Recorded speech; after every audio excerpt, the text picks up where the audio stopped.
தொகுதிகளுக்கான முடிவுகள் வருவதற்கான வாய்ப்பு இருக்கிறது. துணை முதலமைச்சர் உதயநிதி ஸ்டாலின் போட்டியிடக்கூடிய திருவல்லிக்கேணி சேப்பாக்கம் அந்த சட்டமன்ற தொகுதியுடைய வாக்கு எண்ணிக்கையும் இங்கேதான் நடைபெற இருக்கிறது. ராயபுரம் தொகுதி மற்றும் ஆர்கே நகர் உள்ளிட்ட தொகுதிகளுக்கான வாக்கு எண்ணிக்கை நடைபெற இருக்கிறது. ஒளிப்பதிவாளர் வீரா காமிக்கக்கூடிய காட்சிகளை பார்க்கலாம். வேட்பாளருடைய முகவர்கள் தீவிர கண்காணிப்புக்கு பிறகுதான் உள்ளே அனுமதிக்கப்படுகிறார்கள். அனைத்து ஏற்பாடுகளும் ஒவ்வொரு அடுக்காக பாதுகாப்பு செய்யப்பட்டு அனைத்து அடுக்குகளையும் காவல்துறை சோதனைக்கு பின்னர் தான் உள்ளே அனுமதிக்கிறாங்க. ஒரு பலத்த பாதுகாப்போடு ஒரு அமைதியான சூழல்ல வாக்கு எண்ணிக்கையை நடத்தி முடிப்பதற்கு தேர்தல் ஆணையமும் காவல்துறையும் பல ஏற்பாடுகள் செஞ்சிருக்காங்க. சரியாக 8 மணிக்கு வாக்கு எண்ணிக்கை முதல்ல தபால் வாக்குகள் எண்ணப்பட இருக்கிறது. 8:30 மணிக்கு மின்னணு வாக்குப்பதிவு இயந்திரத்துடைய வாக்கு எண்ணிக்கை நடைபெற்று ஒவ்வொரு சுற்றுகளாக முன்னணி விவரங்களை தேர்தல் ஆணையம் வெளியிட இருக்காங்க. சிவரஞ்சனி கோகுல், நீங்க இணைப்பிலேயே காத்திருங்க. தொடர்ந்து கோவை மாவட்டத்தில் உள்ள 10 சட்டமன்ற தொகுதிகளுக்கான வாக்கு எண்ணிக்கை தடாகம் சாலை அரசு தொழில்நுட்ப கல்லூரி வளாகத்தில் நடைபெற உள்ளது. இந்த தகவல்களோடு இணைக்கிறார் செய்தியாளர் குருசாமி. அவரிடம் விவரங்களை கேட்கலாம். குருசாமி, எந்தெந்த தொகுதிகளுக்கான வாக்கு எண்ணிக்கை அங்கு நடைபெற இருக்கிறது? அங்கு செய்யப்பட்டிருக்கும் ஏற்பாடுகள் என்ன?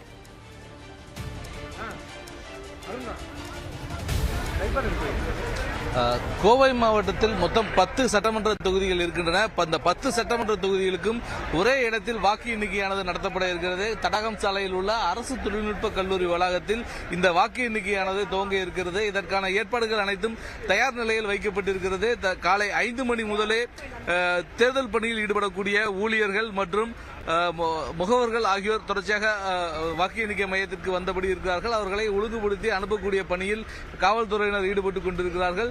முதல் கேட் வழியாக வேட்பாளர்கள் மற்றும் தலைமை முகவர்கள் ஆகியோர் மட்டும் அனுப்பப்பட்டுக் கொண்டிருக்கிறார்கள். இதை தவிர்த்து 2வது கேட் வழியாக அந்த முகவர்கள் உள்ளிட்ட அனைவரும் அனுப்பப்பட்டுக் கொண்டிருக்கிறார்கள். தற்பொழுது வேட்பாளர்கள் உள்ளிட்ட அனைவரும் இந்த பகுதிக்கு வந்து கொண்டிருப்பதை காண முடிகிறது. தற்பொழுது சிங்காநல்லூர் காங்கிரஸ் வேட்பாளர் ஸ்ரீநிதி அவர்கள் தற்பொழுது வாக்கு எண்ணிக்கை மையத்திற்கு சென்று கொண்டிருக்கிறார்கள். இதே போல ஒவ்வொரு வேட்பாளர்களும் தற்பொழுது வாக்கு எண்ணிக்கை மையத்தை நோக்கி வந்து கொண்டிருக்கிறார்கள்.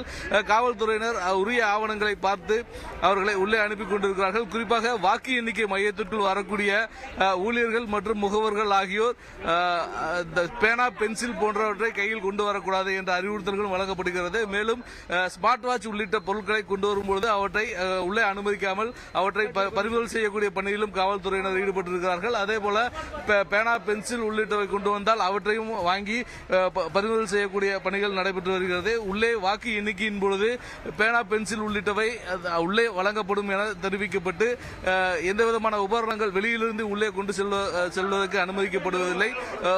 முழுமையான ஒரு சோதனைக்கு பின்னரே அனுமதிக்கப்பட்டுக் கொண்டிருக்கிறார்கள். வரக்கூடிய ஊழியர்கள் QR கோடுடன் கூடிய அடையாள அட்டையானது வழங்கப்பட்டிருக்கிறது. அந்த QR கோடுடன் கூடிய அடையாள அட்டையை ஸ்கேன் செய்து அவர்களை உறுதிப்படுத்திய பின்னரே சம்பந்தப்பட்ட ஊழியர்கள் வாக்கு எண்ணிக்கை மையத்திற்குள் அனுமதிக்கப்பட்டுக் கொண்டிருக்கிறார்கள்.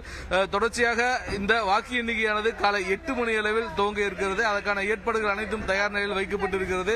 குறிப்பாக காலை 8 மணி அளவில் முதலில் தபால் வாக்குகள் எண்ணப்படும். அதனைத் தொடர்ந்து 8:30 மணி அளவில் இந்த வாக்குப்பதிவு இயந்திரத்தில் பதிவாகியிருக்கக்கூடிய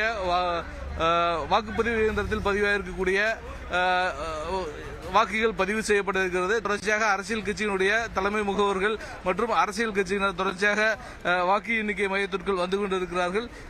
வாக்கு எண்ணிக்கை சரியாக 8 மணிக்கு துவங்க இருக்கக்கூடிய நிலையில் அனைத்து ஏற்பாடுகளும் கோவை மாவட்டத்தை பொறுத்தவரை தயார் நிலையில் வைக்கப்பட்டிருக்கிறது. கோவை மாவட்டத்தை பொறுத்தவரை 84.77% வாக்குகள் பதிவாகி இருக்கிறது. இதுவரை இந்த அளவிற்கான அதிகபட்சமான வாக்குகள் இந்த கோவை மாவட்டத்தில் பதிவாகி இருப்பது இதுவே முதல் முறை. இதே போல மேற்கு மண்டலத்திலும் வாக்குப்பதிவு என்பது கடந்த தேர்தல்களை விட இந்த முறை வாக்குப்பதிவானது மிக அதிகமான அளவில் பதிவாகி இருக்கிறது. இந்த சூழலில் இந்த அதிகப்படியான வாக்குகள் பதிவாகி இருப்பது யாருக்கு சாதகமான சூழல் இருக்கிறது என்ற ஒரு பெரிய எதிர்பார்ப்பும் எழுந்திருக்கிறது. குறிப்பாக மேற்கு மண்டலத்தில் பொறுத்தவரை திமுகவின் கோட்டையா அதிமுகவின் கோட்டையா என்ற விவாதங்கள் வலுத்து வரக்கூடிய நிலையில் கடந்த அடுத்தடுத்த 2 தேர்தல்களிலும் அதிமுகவே அதிக அளவில் வெற்றி பெற்றிருந்தது. இந்த சூழலில் திமுக அதிக அளவில் மேற்கு மண்டலத்தில் தொகுதிகளை கைப்பற்றுமா என்ற எதிர்பார்ப்பும் எழுந்திருக்கிறது. இந்த சூழலில் தமிழக வெற்றி கழகமும் தற்பொழுது தேர்தலில் போட்டியிட்டிருப்பதன் காரணமாக ஒரு மிகப்பெரிய அளவில் எதிர்பார்ப்பு ஏற்படுத்தி இருக்கிறது. இருக்கிறது. தமிழக வெற்றி கழகம் எந்த அளவுக்கு வாக்குகளை பெறப்போகிறார்கள், அதில் எவ்வளவு பேர் வெற்றி பெறப் போகிறார்கள் என்ற எதிர்பார்ப்பும் இருந்திருக்கிறது. குறிப்பாக ஈரோடு மாவட்டம் கோபிச்செட்டிப்பாளையத்தில் முன்னாள் அமைச்சர் செங்கோட்டையன் போட்டியிடுவது ஒரு முக்கியமாக கவனத்தை ஈர்த்திருக்கிறது. கோபிச்செட்டிப்பாளையத்தை பொறுத்தவரை 9 முறை தொடர்ச்சியாக சட்டமன்ற உறுப்பினராக வெற்றி பெற்றிருக்கக்கூடிய அவர் தற்பொழுது தமிழக வெற்றி கழகத்தினுடைய வேட்பாளராக களமிறங்கி இருக்கிறார். எனவே அது ஒரு முக்கியமான ஒரு தொகுதியாக அவர் அங்கு வெற்றி பெறுவதற்கான வாய்ப்புகள் அதிகமாக இருப்பதாக கூறப்படக்கூடிய நிலையில் அவரது தொகுதியும் முக்கியமான ஒன்றாக முக்கூர்ந்து கவனிக்கக்கூடிய ஒரு பகுதியாக அமைந்திருக்கிறது. அதே போல கோவையை பொறுத்தவரை கோவை வடக்கு சட்டமன்ற தொகுதியில் பாரதிய ஜனதா கட்சியினுடைய தேசிய மகளிர் அணித் தலைவர் வானதி சீனிவாசன் போட்டியிட்டிருக்கிறார். அவர் இந்த 2வது முறையாக கோவையில் ஏற்கனவே கோவை தெற்கு சட்டமன்ற தொகுதியில் வெற்றி பெற்றிருந்த நிலையில் தற்பொழுது வடக்கு சட்டமன்ற தொகுதியில் வேட்பாளராக போட்டியிடுகிறார். அவரது வெற்றி எந்த அளவிற்கு வாய்ப்புகள் இருக்கிறது என்ற ஒரு பெரிய எதிர்பார்ப்பு ஏற்பட்டிருக்கிறது. இதை தவிர்த்து முக்கியமாக கோவை தெற்கு சட்டமன்ற தொகுதியில் முன்னாள் அமைச்சர் செந்தில் பாலாஜி களமிறங்கி இருக்கிறார். இதுவரை கரூர் மாவட்டத்தில் போட்டியிட்டுக் கொண்டிருந்த அவர் இந்த முறை கோவை தெற்கு தொகுதியில் போட்டியிடுகிறார். அது ஒரு முக்கியத்துவம் வாய்ந்த ஒன்றாக கருதப்படுகிறது. செந்தில் பாலாஜி எவ்வளவு வாக்கு வித்தியாசத்தில் வெற்றி பெறுவார் என்ற விவாதங்களும் துவங்கியிருக்கிறது. அவருக்கு எதிர்த்து போட்டியிடக்கூடிய அதிமுக வேட்பாளர் அம்மன் அர்ஜுனனும் ஒரு வலுவான ஒரு வேட்பாளராக இருப்பதன் காரணமாக ஒரு கடுமையான போட்டி கோவை தெற்கு தொகுதியை பொறுத்தவரை இருக்கும் என எதிர்பார்க்கப்படுகிறது. காலை 8 மணி அளவில் வாக்கு எண்ணிக்கை துவங்கக்கூடிய நிலையில் 10 மணி அளவில் இந்த முன்னணி நிலவரங்கள் தெரிய வரும் என எதிர்பார்க்கலாம்.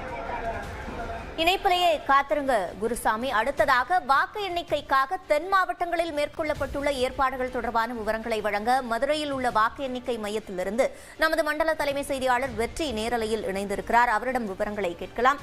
வெற்றி, மதுரையில என்னென்ன ஏற்பாடுகள் செய்யப்பட்டது?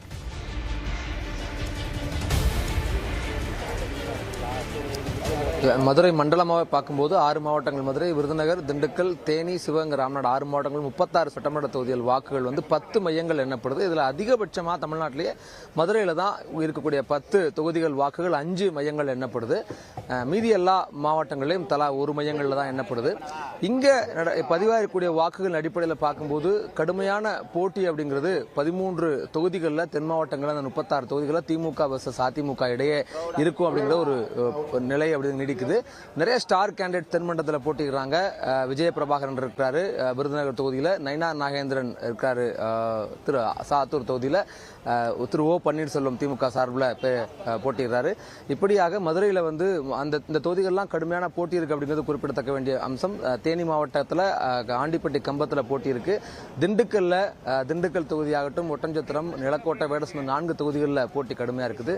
மதுரையை பொறுத்த வரைக்கும் மதுரை மேற்கு, மத்தி, திருப்பங்குன்றம், திருமங்கலம், ஆர்பி உதயகுமார் போட்டிருக்கக்கூடிய திருமங்கலம், சிடிஆர் நிர்மல்குமார் தாவேகா சார்பில் போட்டிருக்கக்கூடிய திருப்பரங்குன்றம், மேற்கு செல்லூர் ராஜா போட்டிருக்கக்கூடிய மேற்கு தொகுதி, மதுரை மத்தியில் பிடிஆர் வர்சஸ் சுந்தர் சிங், இப்படி கடுமையான போட்டிகள் மதுரை